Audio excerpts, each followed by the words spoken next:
ടൂലേക്ക് കടക്കുകയാണ്. പക്ഷെ അത്യാവശ്യം മഴയുള്ള ഒരു ദിവസമായിരുന്നു. പക്ഷെ കുഴപ്പമില്ല, നമ്മൾ ഇവിടുന്ന് വിടുക.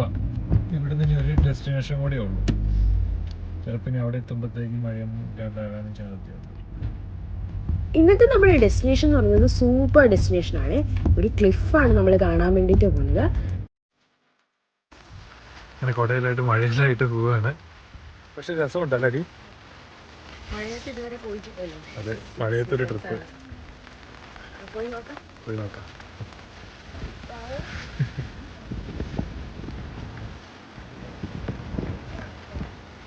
ഈ പ്രാവശ്യത്തെ വക്കയാമ ട്രിപ്പിൽ നമ്മൾ പലതരത്തിലുള്ള വ്യൂസ് കണ്ടില്ലേ.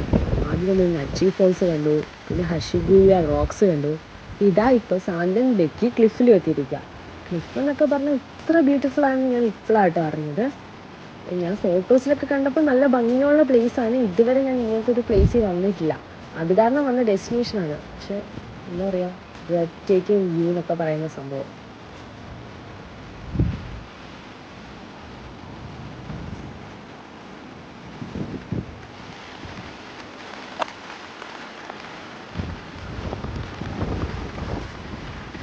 ഈ കാണുന്നത് പസഫിക് ഓഷനാണ്.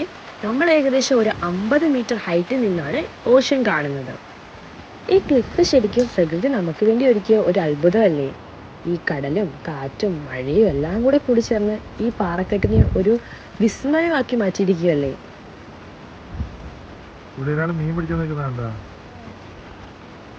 നമുക്ക് അങ്ങ് അവിടെ വരെ പോകാൻ സാധിക്കുവേ, അതിനൊന്നും റെസ്ട്രിക്ഷൻ ഇല്ല. പക്ഷെ സേഫ്റ്റി അത് നമ്മൾ തന്നെയാണല്ലോ നോക്കേണ്ടത്. പിന്നെ മഴയായതുകൊണ്ട് കുറച്ച് ബുദ്ധിമുട്ടുകളുണ്ടായിരുന്നു. കുറേ നേരം നിൽക്കാനൊന്നും പറ്റിയില്ല. ഇനിയാണ് മെയിൻ ഹൈലൈറ്റ്. ഇതിനടിയിൽ ഒരു രഹസ്യ ഗുഹയുണ്ട്. കാണിച്ചു തരാം. ഒരു ലിഫ്റ്റ് കയറി നമുക്ക് താഴേക്ക് പോകാം. ഇതാണ് പ്രകൃതി നമുക്ക് വേണ്ടി ഒരുക്കിയിരിക്കുന്ന വേറൊരു അത്ഭുതം. നേരത്തെ കണ്ടത് സാന്തൻ ബേക്കി ക്ലിഫ് ആണെങ്കിൽ ഇത് സാന്തൻ ബേക്കി കേവ് ആണ്. ഇങ്ങനൊരു കേവ് ഉള്ള കാര്യം ഞങ്ങൾ ഇവിടെ വന്നിട്ടാവട്ടെ അറിഞ്ഞത്. കയറണോ വേണ്ടയോ എന്നൊക്കെ ആലോചിച്ചെങ്കിലും ഇത് കയറിയില്ലെങ്കിൽ വലിയ നഷ്ടമായിരുന്നു. ജീവിതത്തിൽ ആദ്യമായിട്ടാണ് ഇങ്ങനൊരു ഗുഹ എന്നാണോ അത് പറയുക. ഇത് പ്രകൃതി ഒളിപ്പിച്ച് വെച്ചിരിക്കുന്ന അത്ഭുതം. അങ്ങോട്ടേക്ക് കയറാൻ പറ്റിയത്. ഈ കേവിനുള്ളിൽ വന്നു കഴിയുമ്പോൾ ഇവിടുത്തെ കാഴ്ചകളൊക്കെ നമ്മളെ എന്തായാലും അത്ഭുതപ്പെടുത്തും.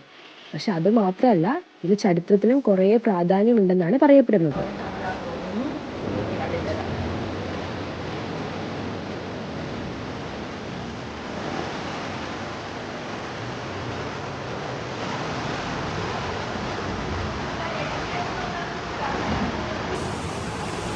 ആ കണ്ട പാറക്കല്ലില്ലേ, ആ 2 കല്ലുകൾക്കിടയിലുള്ളത്, അത് ചില്ലറക്കാരനൊന്നുമല്ല. പെട്ടെന്നൊരു ദിവസം, കൃത്യം പറഞ്ഞാൽ 2018 സെപ്റ്റംബറിൽ ഇവിടെ ഒരു കൊടുങ്കാറ്റുണ്ടായി. ആ കാറ്റത്ത് എവിടുന്നോ വന്നതാണ് ആ കല്ല്. കടലിൽ നിന്ന് വന്നതാണോ അതോ ഇനി ആകാശത്തു നിന്ന് വന്നതാണോ ഒന്നും അറിയാൻ പാടില്ല.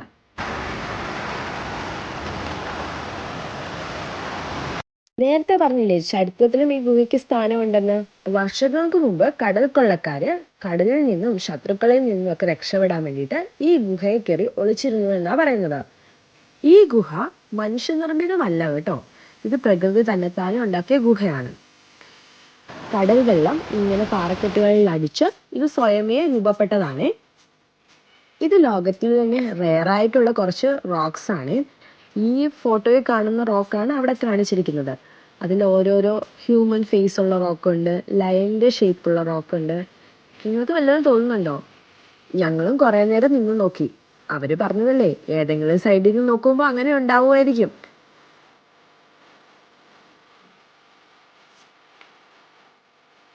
ഈ മലയിടുക്കിൽ ഒരു ഗുഹയുണ്ടെന്നുള്ള കാര്യം നമ്മൾ അത്ഭുതപ്പെടുത്തിയെങ്കിൽ ആ ഗുഹയ്ക്കുള്ളിൽ ഒരു അമ്പലം ഉണ്ടെന്ന് കേട്ടാലോ. ഇതാണ് സാന്തൻ ബേക്കി കേവിനകത്തുള്ള അമ്പലം. ഇവിടുത്തെ മെയിൻ പ്രതിഷ്ഠ എന്ന് പറയുന്നത് ബെൻസൈത്തൻ എന്ന് പറയുന്ന ഒരു ദൈവമാണ്. അത് വെള്ളത്തിൻ്റെയും മ്യൂസിക്കിൻ്റെയും ആർട്ടിൻ്റെയും ഒക്കെ ആയിട്ടുള്ള ദൈവമാണ്. ഇവിടെ ഒരു 100 ഇട്ടിട്ട് നമുക്ക് ഇതിൽ ഏതെങ്കിലും ഒരു കാർഡ് എടുത്തിട്ട് നമ്മുടെ ഇഷ്ട കാര്യങ്ങൾക്ക് വേണ്ടി പ്രാർത്ഥിക്കാവേ.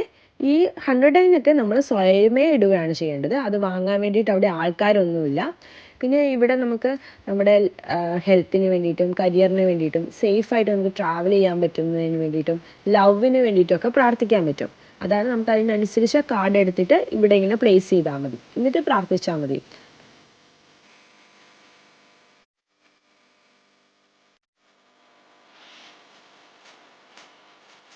ഇവിടെ ഒരു ദൈവമൊന്നുമല്ലായിരുന്നു, ഒരു ഗ്രൂപ്പ് ഓഫ് ദൈവങ്ങളായിരുന്നു ഉണ്ടായിരുന്നത്. എന്തായാലും അവരുടെ വിശ്വാസത്തെ നമ്മൾ റെസ്പെക്റ്റ് ചെയ്യണം.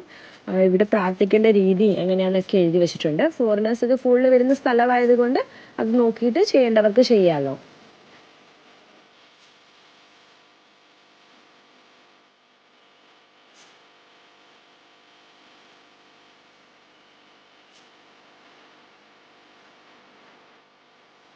അവിടെ പ്രതിഷ്ഠിച്ചിരിക്കുന്ന കുറേ ദൈവങ്ങളില്ലേ, ആ ദൈവങ്ങളുടെ എല്ലാം പേരുകളും ഡീറ്റെയിൽസുമാണ് ഇവിടെ കൊടുത്തിരിക്കുന്നത്.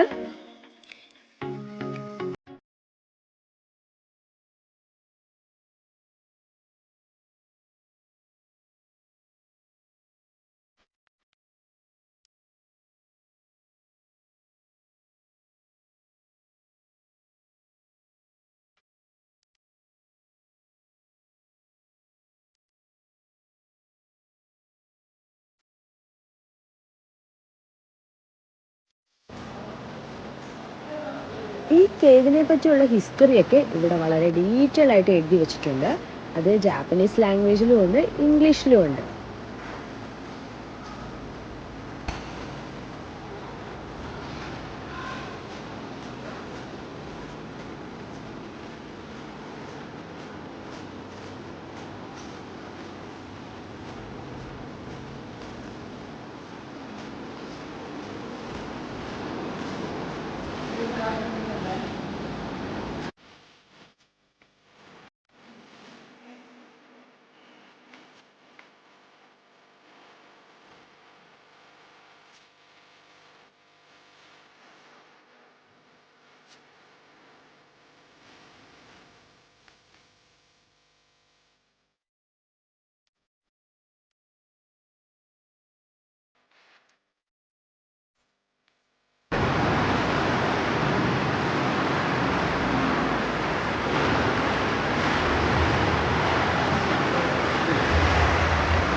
ശക്തമായിട്ട് തിരയടിക്കുമ്പോൾ ആ ഹോളിൽ കൂടെ വെള്ളം മുകളിലേക്ക് വരുന്നുണ്ട്.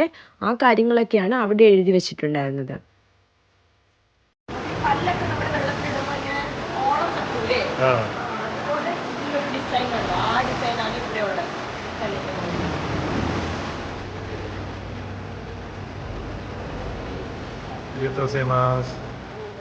നമ്മൾ ഈ ഗുഹയിലേക്ക് കയറുന്ന സമയത്ത് തന്നെ ഇവിടെ ഏറ്റവും ഭംഗിയുള്ള 2 സ്ഥലത്തും നമ്മളെ നിർത്തിയിട്ട് ഇവർ നമ്മുടെ 2 ഫോട്ടോസ് എടുക്കും. ആ ഫോട്ടോസാണ് ഇവരിപ്പോൾ പ്രിന്റ് ചെയ്ത് തന്നത്.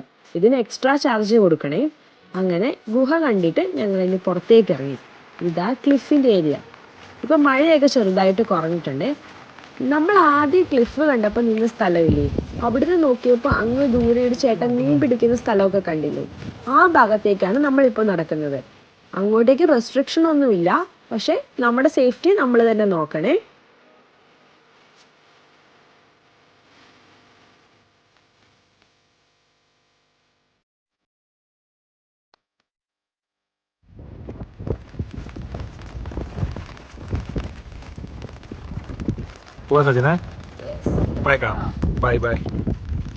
വക്കയാമ വീഡിയോ കഴിഞ്ഞിട്ടില്ല കേട്ടോ, ഇനിയും ഉണ്ട് കേട്ടോ വീഡിയോസ്. അപ്പോൾ കീപ് സപ്പോർട്ടിങ്, കീപ് വാച്ചിങ്, ലൈക്കും ഷെയറും ഒക്കെ ചെയ്യണേ.